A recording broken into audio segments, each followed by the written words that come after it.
I'm kind of an unlikely human rights activist.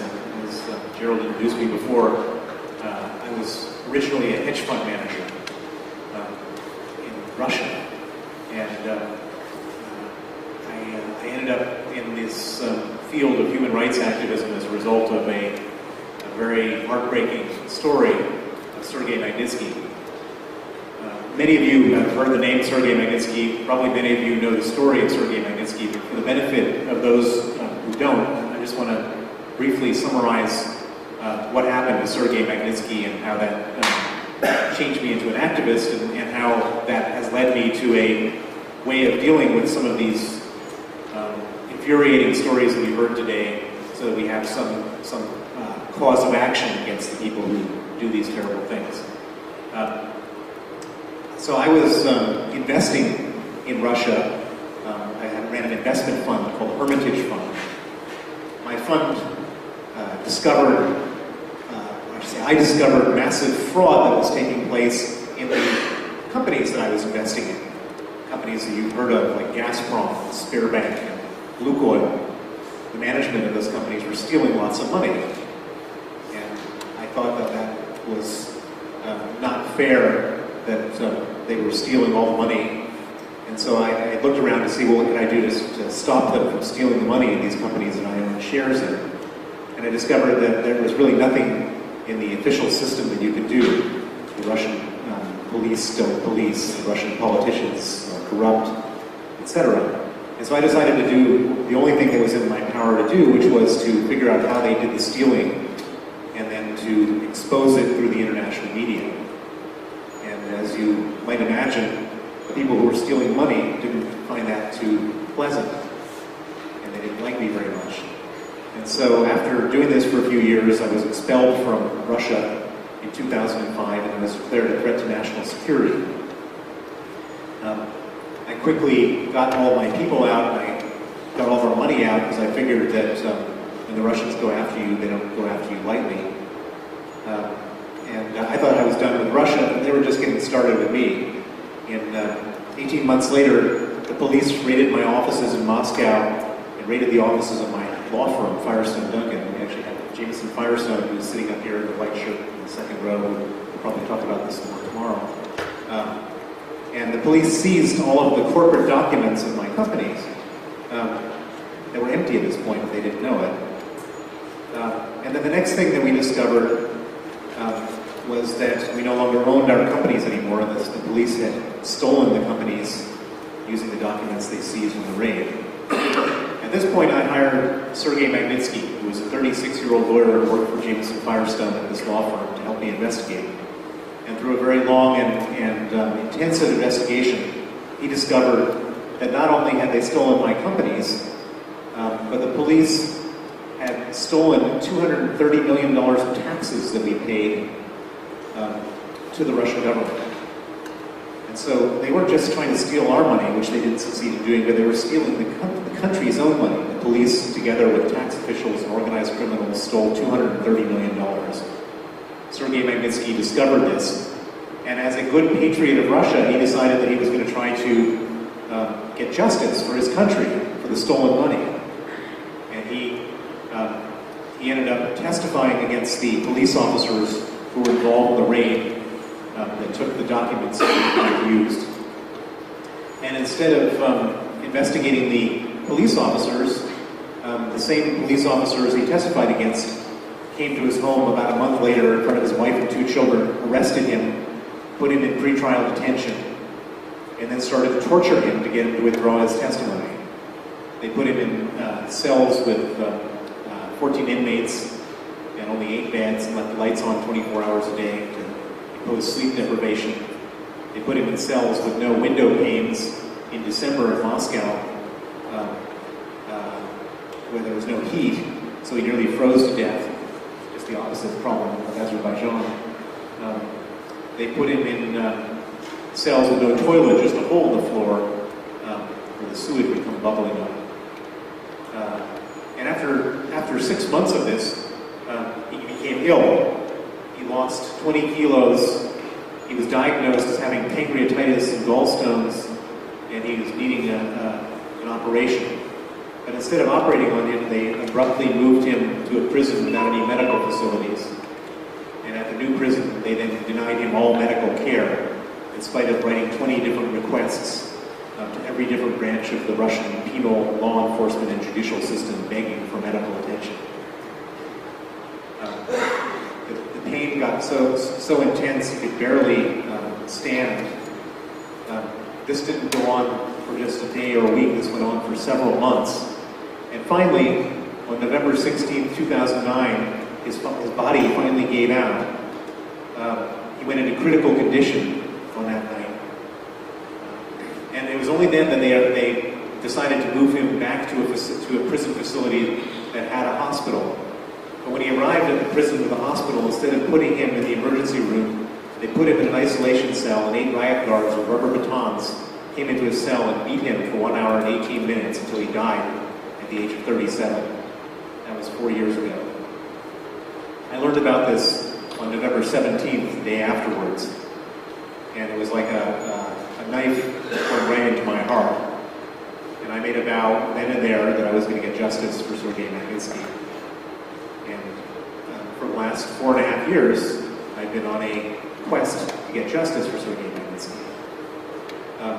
Gerald's question was, how do you get justice? What does one do in these situations? And as I said, I was a trained investment manager, not a human rights activist, so I didn't know what you do as a human rights activist. So first thing I did was I went to a friend of a friend who worked at Human Rights Watch, and I said, what do you do in these situations? How do you get justice?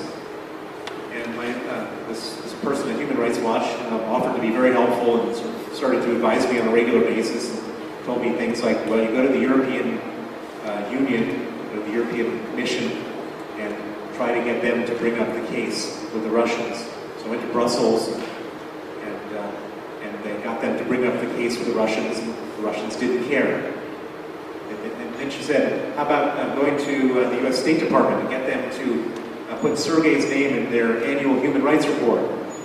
So I went to the State Department, and they dutifully put Sergey's name in the annual human rights report, and the Russians didn't care.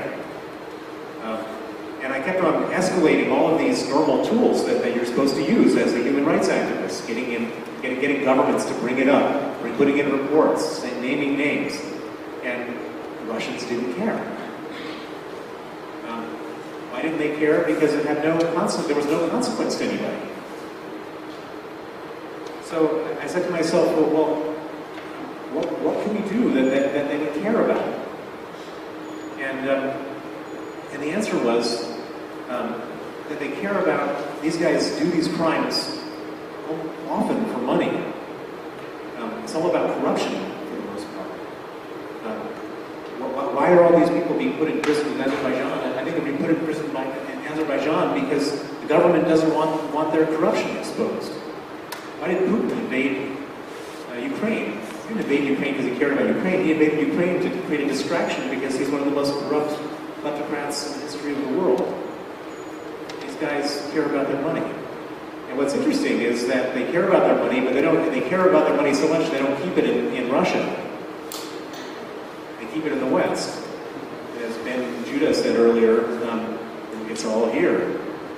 And so this gave me an idea, which is, if these guys keep their money in the West, and we see them traveling in the West, and you don't have to travel very far in Europe to see rich Russians, then maybe we could take that away from them. And so we came up with this idea of imposing visa bans and asset freezes on the people who killed Sergey Magnitsky. And I went around to various politicians, and Mr. Strässer here is one of my collaborators, and I went to the European Parliament, and I went to the US Congress, and the Canadian Parliament, and the British Parliament, and I got a lot of people interested in this idea, and it got the most traction in the United States, and eventually became known as the Magnitsky Act, named after Sergey Magnitsky. And the first version of the Magnitsky Act was proposed in October of 2010. And the act said that the United States government would impose visa bans and asset freezes on the people who killed Sergey Magnitsky. It was a proposed law.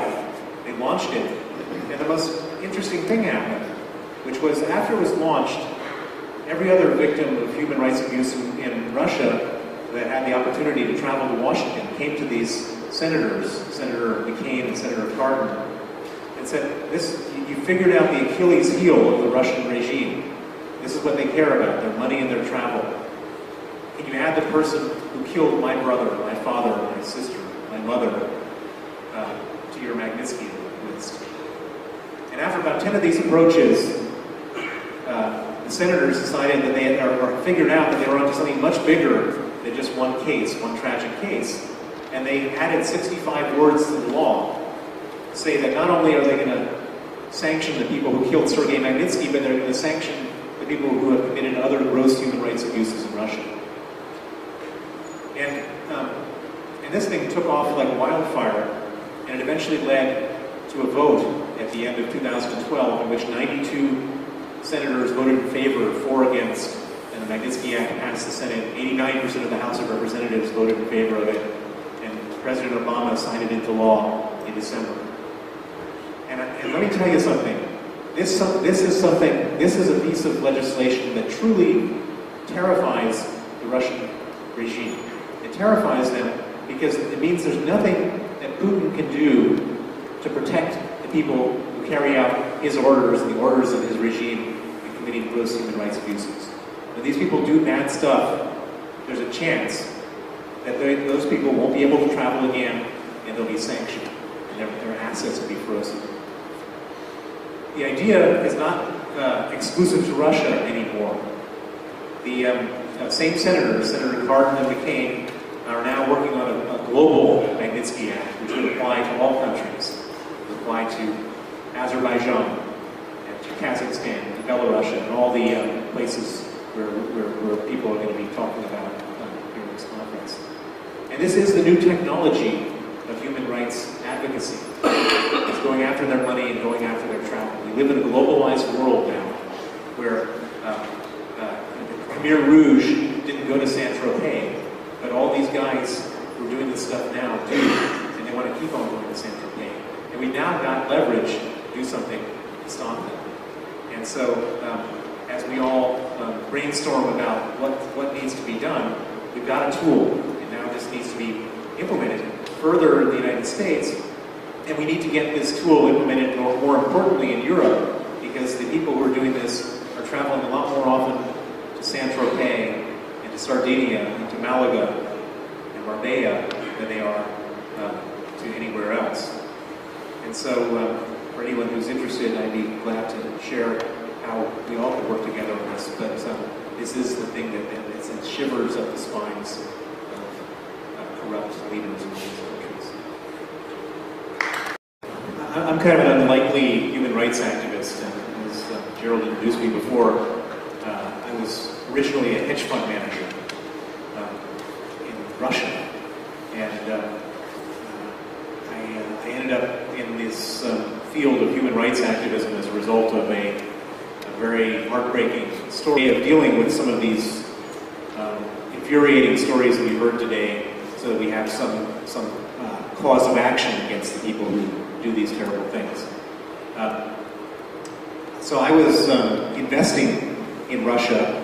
I ran an investment fund called Hermitage Fund. My fund, they were stealing all the money, and so I looked around to see, well, what could I do to stop them from stealing the money in these companies that I own shares in. And I discovered that there was really nothing in the official system that you could do. The Russian police don't police, the Russian politicians are corrupt, etc. Of Sergey Magnitsky. Many of you have heard the name Sergey Magnitsky. Probably many of you know the story of Sergey Magnitsky. But for the benefit of those who don't, I just want to briefly summarize what happened to Sergey Magnitsky and how that changed me into an activist, and how that has led me to